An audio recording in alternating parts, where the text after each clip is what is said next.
next one is coming forward. So, for the final time, we head to Catterick with our thanks to Darren Owen. Stand by, amateur riders in action, and they're off. They're racing over 5 furlongs, and away smartly is Whispering Soul. Pearl Noir out like lightning there from an inside berth, and it is Pearl Noir, Whispering Soul, Fernie Factors, Cody Moore, Summerseat Dream. Yellow Jacket is Sienna Says, and back in midfield AJ Cook. Up along the inside, Hit the Lights being pushed along. Cador Lily is widest of all. Gaelic Wizard and Imperial Legend are running together. Up along the inner is Cape Hill Cotter as they link onto the main track and run past the halfway. Pearl Noir is going at a blistering pace. Nifty Niece is off the pace. Zism is currently towards the back end of the field, and Hit the Lights is the back marker. Pearl Noir has scorched the Catterick turf here and is about 5 lengths clear. Fernie Factors is second best at the furlong marker. Then Sienna Says, Imperial Legend. Now Pearl Noir starting to come back at Fernie Factors and the others. It's Pearl Noir the leader, from Fernie Factors in second, Imperial Legend back in third. It goes to Pearl Noir. Pearl Noir the winner. Fernie Factors second place, Imperial Legend third, and Sienna Says fourth. And Pearl Noir wins the 100th career start, a winning one, and Gareth Newmarch rides his first winner. Beautifully summed up by Darren Owen. Pearl Noir, 100th start. No messing about, to quote a famous racing broadcaster. They certainly didn't mess about in this race. Pearl Noir flew the gates, and together with Fernie Factors, they were miles clear after a couple of furlongs. Yeah, pace definitely held up in this. They were first two throughout. All credit to the second horse for going with the winner and actually sticking on really gamely. But the winner looks a great fun horse to ride. He just pings the gates, travels in your hands, and he's just a really likeable type. He deserved it today because he only got caught late on last time, and he's you can see here he's very enthusiastic, and just you keep things simple on him, and he's got a really good game attitude to keep going. Yeah, and Gareth Newmarch wasn't worried about kicking on. Obviously flew the gates, had a look around as he came out the stalls, and then fully 2 furlongs out, he's squeezing away. And to be fair, the horse never stops, never flinches once. Fernie Factors, and second you see Imperial Legend in the noseband in middle of the track, is the one who gets closest from those outside the front two. Yeah, absolutely. Like you said, the winner he's very enthusiastic, and that's what wins him the races, because he manages to get a gap on the field. The second horse has done really well.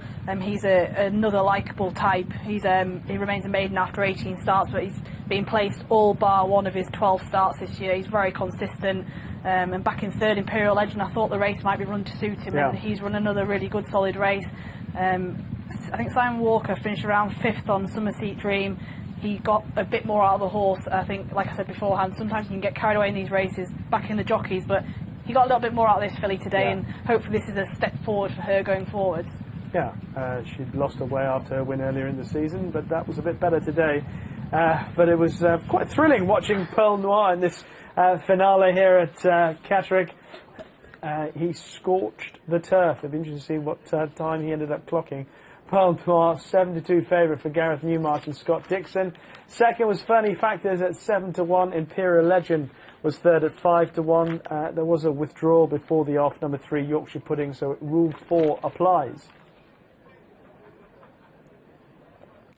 And the final winning time at Catterick, 5 furlongs the distance. Pearl Noir flew the gates.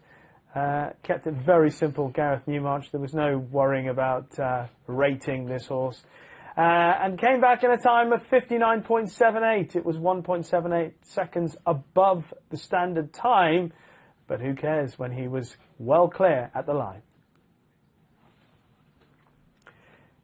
Heading to Leicester for their penultimate race. 6 furlongs the distance. We've got a field of 11, and a reminder that there's a jockey change here on number 4 in the second division of this handicap. Young John, now ridden by Conor Murtagh. Conor Murtagh, of course, claiming 5 on Mike Murphy's runner.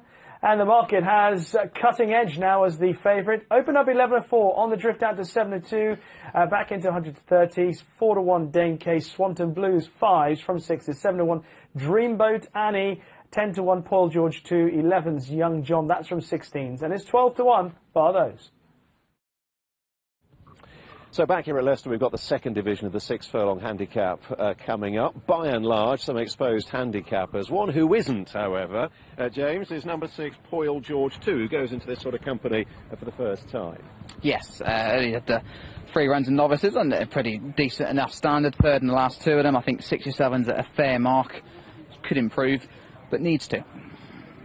Let's take a look at number 7, shall we? Dreamboat Annie, whose course and distance win was her latest success. That came off a perch of 59, and she's run pretty well off higher marks since. Yeah, very consistent. Likes his course and distance. 3 starts, first, 6th and 2nd. That £3 for that latest second. Handicap has probably got her about right, but very, very consistent. Number 2, Dane Case, is one of several possible front runners in the field. Yeah, it's got a lot of pace on him, like the first division. This one's finally dropped to a nice enough mark, dropped £3 since the last win, and the £5 claim of William Cox. Very consistent, 78 starts, beating less than 2 lengths this year.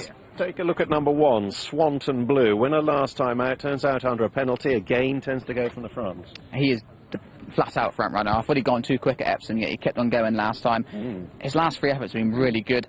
He's got a £7 claimer, but he rode him last time, so that doesn't negate the penalty, and he's 0 from 6 when running off a mark higher than 70. Coming up behind the camera, we've got number 8, Berlioz, in the cheek pieces. He tends to race handily, doesn't he? Yep, he's another one that's going to be reasonably prominent. 10k purchase back in the July sales, but only 1 good run in the 4 starts for NOIR when finishing 3rd. He's a little bit inconsistent. Number 9, Snooker Jim, has yet to win in a handful of starts.